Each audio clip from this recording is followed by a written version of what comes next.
तो चलिए आज हम लोग समझते हैं कि दो तीन शब्द जो हम लोग यूज करेंगे वो क्या है।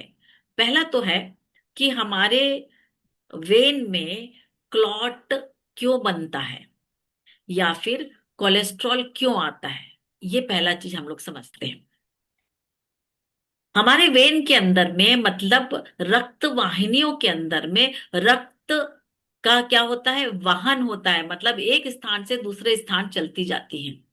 मतलब हमारे शरीर में तीन ऐसी तंत्रिकाएं होती हैं जिनका काम है कहीं ना कहीं से एक जगह से दूसरे जगह जाते रहना। तो उसमें से एक रक्त वाहिनी है जहां से आ, लाल रक्त कणिकाएं, सफेद रक्त, श्वेत रक्त कणिकाएं और प्लेटलेट्स, उसके अलावा ब्लड के और भी बहुत सारे फैक्टर्स होते हैं। वो एक एक कोशिका से दूसरे कोशिका में जाते हैं। हर जो जो इस कोशिकाएं स्थिर होती है, एक ही जगह पर बैठी रहती हैं, उनके पास उनका भोजन पहुंचना जरूरी होता है, उनका पानी, उनकी हवा, सब चीज पहुंचनी जरूरी होती है। जब वो पहुंचता है और उसके बाद में वो जो वेस्ट मटेरियल टॉक्सिन के रूप में बाहर निकलता है, या टॉक्सिन अंदर गया उसको बाहर निकालता है, ये दोनों काम करने के लिए वाहिनियों की जरूरत होती है। तो उसमें एक तो रक्त वाहिनी होती है और दूसरा होता है लिम्फेटिक सिस्टम, जहां पर आरबीसी और प्लेटलेट्स नहीं होते हैं। ठीक है ना। और जो उसमें डब्ल्यूबीसी होते हैं, हर प्रकार के डब्ल्यूबीसी, उन लोग भी सब जगह जाते हैं। और तीसरा जो होता है उसको नर्वस सिस्टम कहते हैं, है ना। नर्वस सिस्टम का काम है सेंसेशन देना। या तो आपका मोटर मतलब आपके हाथ पैर को उठाने का काम करेंगे, उसको कहते हैं मोटर एक्टिविटी। और दूसरा होता है sensory, motor and sensory. Sensory में आपको महसूस होगा कि कोई चिमट रहा है, दर्द हो रहा है, ये सारी चीजें महसूस होती है। तो ये कोशिकाओं का ये एक संरचना है। अब रक्त वाहिनियों के ऊपर आते हैं, क्योंकि अब क्लॉट कैसे आता है रक्त वाहिनियों में। पहला, क्लॉट आने के लिए कहीं ना कहीं चोट लगनी जरूरी होती है। क्यों? क्योंकि चोट लगी तो क्लॉट जो सिंपल फाइब्रिन्स होते हैं फाइब्रोनोजिन में बदल जाते हैं, और वो धागा स्ट्रॉन्ग धागे के रूप में आते हैं, और वो जाके क्लॉट जहां पर चोट लगती है वहां जाके वो सिलाई करने के लिए बैठते हैं। इसलिए आप देखना, यदि कहीं से आपको बाहर से कट जाता है, थोड़ी देर में वहां पर थक्के जम जाते हैं, और वो फिर जैसे आप दो तीन दिन गुजरेगा तो वहां पर वो स्कैब बन जाता है, वो छिलका कड़क हो जाता है और बाहर निकल जाता है। सेम चीज रक्त वाहिनियों के अंदर भी होता है। इतना ही है कि वहां पर जो होगा आपको दिखाई नहीं देगा, पर सिस्टम वही है। तो रक्त वाहिनियों में चोट लगना, चोट कैसे लगेगी? टॉक्सिन से, विष के अणु। अब चाहे वो भोजन से जाए, हवा से, पानी से, विचारों से, रेडिएशन से, एक्सेस मेडिकेशन, या फिर आपके वैक्सीनेशन से चले जाए, होगी चोट। अब मैं वैक्सीनेशन की बात क्यों कहती हूँ? क्योंकि उसमें दो ऐसे आइटम हैं जो चोट पहुंचाते हैं, सीधे सीधे चोट पहुंचाते हैं दूसरे टॉक्सिन की अपेक्षा। क्या है वो? Spike protein. उसका नाम ही स्पाइक है क्योंकि उसमें नुकीलापन है। और दूसरा है ग्राफेन ऑक्साइड। वो क्या है भाई? वो कार्बन के ब्लेड लाइक स्ट्रक्चर है जो नैनो पार्टिकल्स में होते हैं। ये दोनों घूम रहे हैं। अब इन लोग क्या कर रहे हैं? जहां जाएंगे वहां चोट पहुंचाएंगे। यदि किसी का ब्लड वेसल के अंदर में पहुंच के उन्होंने चोट पहुंचाई तो क्या होगा?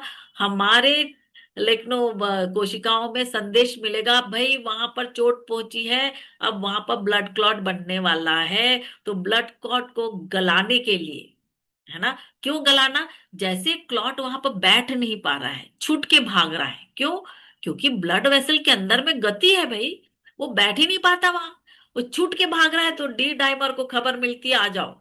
तो ब्लड वेसल के अंदर में डी डाइमर नाम का हार्मोन या केमिकल सेक्रेट होता है। उसका काम क्या है?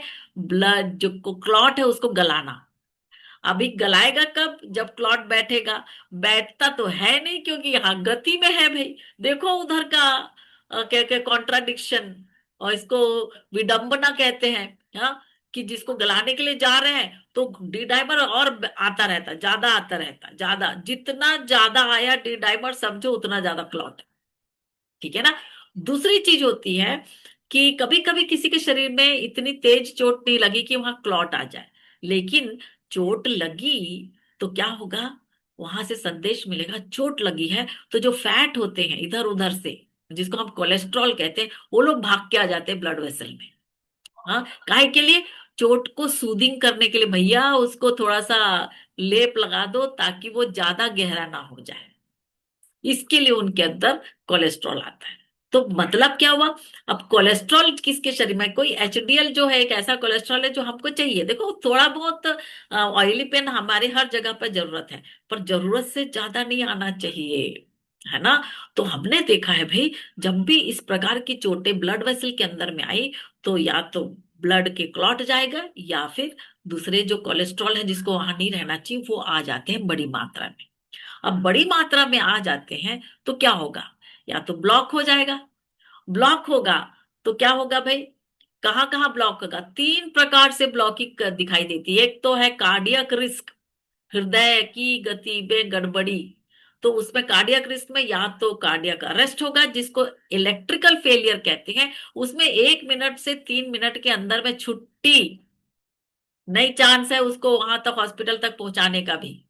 और दूसरा होता है कार्डियक यानी हार्ट अटैक। हार्ट अटैक में क्या होता है? ये एक मैकेनिकल फेलियर है, जिसमें जिसमें आपका मैकेनिकल फेलियर में क्या हो रहा है कि वो क्लॉट आ गया और हार्ट का अटैक आ गया।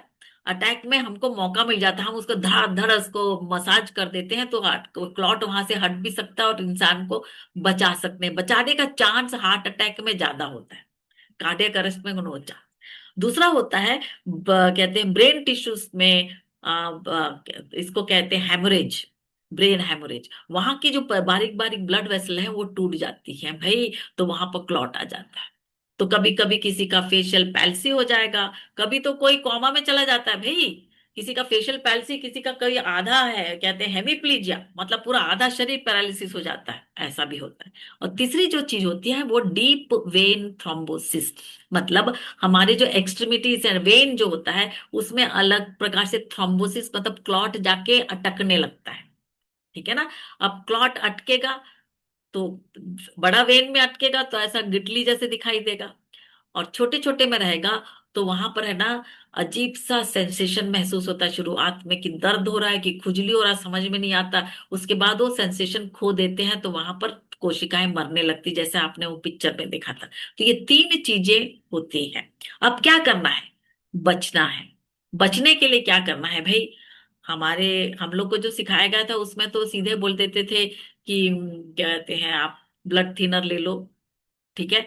लेकिन इमरजेंसी में आपके पास मान लो कुछ नहीं है, अटैक आ गया, हार्ट अटैक आ गया, तो जिंजर का इतना बड़ा टुकड़ा लेने का, जोर जोर से इतना चाप के खाने का कि आंखों से आंसू निकल जाए। तो आंसू निकला मतलब नाइट्रिक ऑक्साइड बन गया वहां पर। नाइट्रिक ऑक्साइड बना तो ब्लड के क्लॉट को हटा लेता है, इमरजेंसी। अदरवाइज आप अपना डिटॉक्स में ऑक्सीडेशन हाइड्रेशन के साथ कर लीजिए। मतलब आपके पानी में आपके कहते हैं डाइऑक्सीजन क्लोराइड को डालिए, और उसमें आपका डीएमएसओ, दैट इज अकेला, को डालिए और पीना शुरू कर दीजिए। तो इसमें ये क्लॉट्स हील होने, जितने भी चोट है वो हील होना शुरू हो जाता है। जब क्लॉट हील हो, क्लॉट नहीं, जब चोटें हील होती हैं तो क्लॉट अपने आप भाग जाता है। मतलब क्या है? अकेला जो डीएमएस है वो ब्लड थिनर नहीं है वो चोटों को ठीक करने वाला जनाब है, उसको एंटी इन्फ्लेमेटरी कहते हैं। है ना मजेदार चीज। सो ये हुई है बात ब्लड क्लॉट और कोलेस्ट्रॉल की। तो थैंक यू वेरी मच, आप लोगों ने मुद्दा उठाया, और ये बहुतों के लिए सीखने के लिए अच्छा है। और इन सब का इलाज हो सकता है, ये सबसे अच्छी बात है, यूनिवर्सल एंटीडोट। 7 प्रकार के डिटॉक्स हमारी कोशिकाएं करती हैं, तो यूनिवर्सल एंटीडोट को यूज करो, वो ऑक्सीडेशन का काम कर रहा है। पानी के साथ पियोगे तो हाइड्रेशन का काम हो गया, ठीक है ना। और किसी को उससे भी सीरियस कभी कभी लंग्स में भी जो होता है, तो वो भी इसी से हम लोग ठीक कर सकते हैं। ओके।